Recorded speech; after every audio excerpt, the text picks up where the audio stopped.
Hi, I'm Coleen. This is a dynamic trio block of the month. Welcome to my channel. Don't forget to visit my friends Melissa, who's practically creative, and Sylvia over at You and Me FPP. And this is just the first video. I always have been interested in how people prep for their FPP. So the first video is just going to be me coloring the pages that I printed out because I print out in black and white. I'm using newspaper print, and I will put links to everything I can in the description box, possibly the first comment. But I'm using colored pencils just to color in my pieces because I think they're a lot cheaper than printer ink. And here I noticed that I made a mistake. That piece should have been one piece of fabric. After we get these all colored in, we'll cut them out.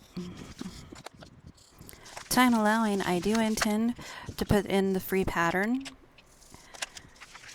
down below in the description box. I hope it works. Don't hate me if it doesn't. If you're feeling risky, try it out. Thanks. Now on to the part I like, which is cutting out the pieces. It's kind of fiddly, but I'm using a Missouri Star 8-inch ruler. I like it for my eyes. I can see the 1/4-inch line really well on one side. The other side has a logo on it, so I'm always using the opposite side. And I'm lining up with the line, so I'm just cutting a 1/4-inch away, which is what that outer line is. It's the quarter-inch mark. So we have our seam allowance there. And we're ready to sew. We can sew on the lines. Anybody else like the clicks and pops and things of cutting paper and stuff? Just me? Okay, fine, I get it. I'm still gonna leave them in. Somebody's gonna hear me one day and not know I'm playing. Today is not that day. Do you believe I printed this out twice? I printed it out the first time, started recording, and then wadded it up because I thought I printed out the wrong ones. Come to find out I printed out the right ones, but I had already made a nice ball of paper with the first ones. Luckily, this paper is very inexpensive and very easy on your hands when you go to tear it away, especially if you're using a smaller stitch. A 1.4 or a 1.6 is what my machine will do. And I've got them in alphabetical order. And now to the pretty fabrics. I did have to grab more fabrics, but I've got, I think I wound up using 10 charm squares. Just out of different ones. I have some Stay Flow mixed with water in my spray bottle. I don't like a heavy starch, so I'm still figuring out exactly how much Stay Flow to water works for me. And I'm using my mini Aliso because my other one has brown spots on it because I don't let things dry before I start ironing them. I know, it's a problem. So I switched back to my mini Aliso because it doesn't have that problem. And if you're going to starch your fabrics before you starch all your fabrics. If you're not going to starch any of them, don't starch any of them. And, now we're picking the fabrics for the blocks. The two pieces of A have to be glued together. And then I'm just using a plain old Elmer's glue stick. Get it on sale when school sales start, which time of filming this, it's July 13th. It should be any time. Look for the sales. Same with the colored pencils. Pretty fabric face down. Printed side of your paper face up. And I'm cutting around that 1/4-inch so that piece is ready to go. And I'm setting them aside. I did purposely put these in ABC order. The software I was using was putting weird orders on them, so I reordered them. And this is B. Since I stacked them in ABC order, when I'm taking them out to put fabrics on them, I'm going in ABC order. My first fabric I cut out with a 1/4 inch overlap all the way around. Spoiler alert, that black that I'm cutting I did not use because I didn't cut it right.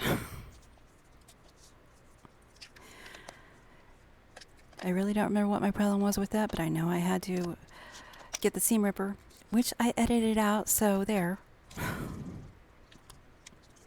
I was going to leave it in, but that was like 2 hours of sewing. I split it up, so this is, did I say this is a 3-part series? This is a 3-part series.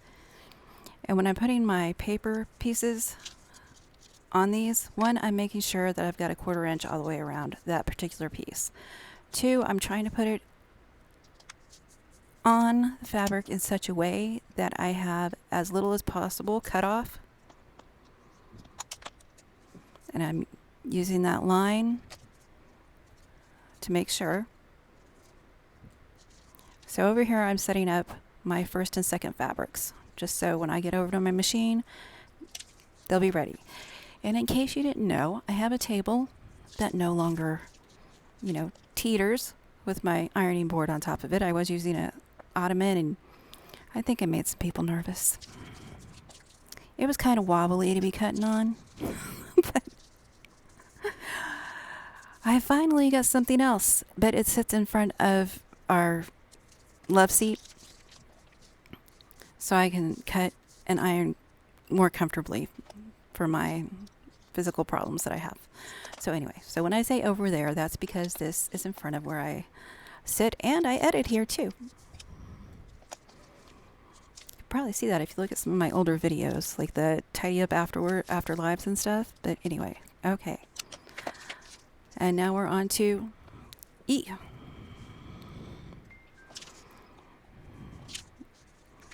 And the first part is the little door. Better to have too much fabric than too little fabric. So I don't want to cut this off too little. I have done that multiple times, and I know better, and it doesn't stop me. It doesn't stop me from being frugal and cheap and trying not to use or waste any more fabric than I have to. There's no reason for it. It wastes more fabric when I mess up. Unless I'm able to use the Sylvia method, which you will see in part 2 of this series. If you haven't checked out my friends, and by the way, real quick before I finish that thought, I put the wrong color on this one first. The color should have been the doghouse color. So I edited that out later too. I just don't feel like editing it out of this. I'm being chatty. Okay, so pretty fabrics down, wording on the paper up, or print on the paper up, I'm sorry. But as I was going to say, if you haven't checked out Melissa over at Practically Creative and Sylvia over at You and Me FPP here on YouTube, give them a check and see what they're up to with their blocks of the month. Now I'm playing catch up because it is July and this is June's block. I will get July up in time. And mine are smaller than theirs are just because I don't generally want bigger blocks. So they give me wiggle room like that. We all put our own spin on whatever it is. Like this house, they did houses. One applique, one, what was the other one? Pieced, traditionally pieced. And then this one. FPP. I'm pretty sure it was traditionally pieced. You should go check them out and see if I'm fibbing to you.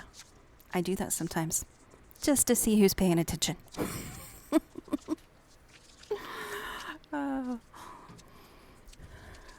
And here, I've noticed, and I should have cut this one bigger too. If I flip it over, I have the template for the next piece. I just have to be careful how I put it on. I should have added a 1/4 inch there. It would have saved me trouble the next time, but that's okay. Because it doesn't always turn as smoothly as I think it's going to. Right there, I'm lining up, making sure it's going to, and I was probably a little more generous with my 1/4 inch line than I should have been or something. So I'm lining up the raw edges on those because it is at the 1/4 inch line. And these are just one piece of fabric each. I've had to sew a few charm squares together to get these, and that's fine. It's scrappy. Anyway, Melissa and Sylvia started this block of the month, and I was just so busy. When I got unbusy, they sweetly asked me to join, and so I thought I would try to catch up with what they're doing in between the monthly blocks. So, go check out their channels, say hi, say you heard about them from me, don't say you heard about them, don't say hi, you do you. But you know what? Give them a like, if you are so inclined, because YouTube's algorithm likes it when you do the subscribe, ring the bell for notifications, leave a thumbs up, and a comment. It's odd like that. Yeah, don't forget to check out Melissa, Practically Creative, and Sylvia over at You and Me FPP. I am very excited to be back. Don't forget, be the light you hope to see in others. And have a great day, weekend, week, wherever you are, whatever you're doing. Take care.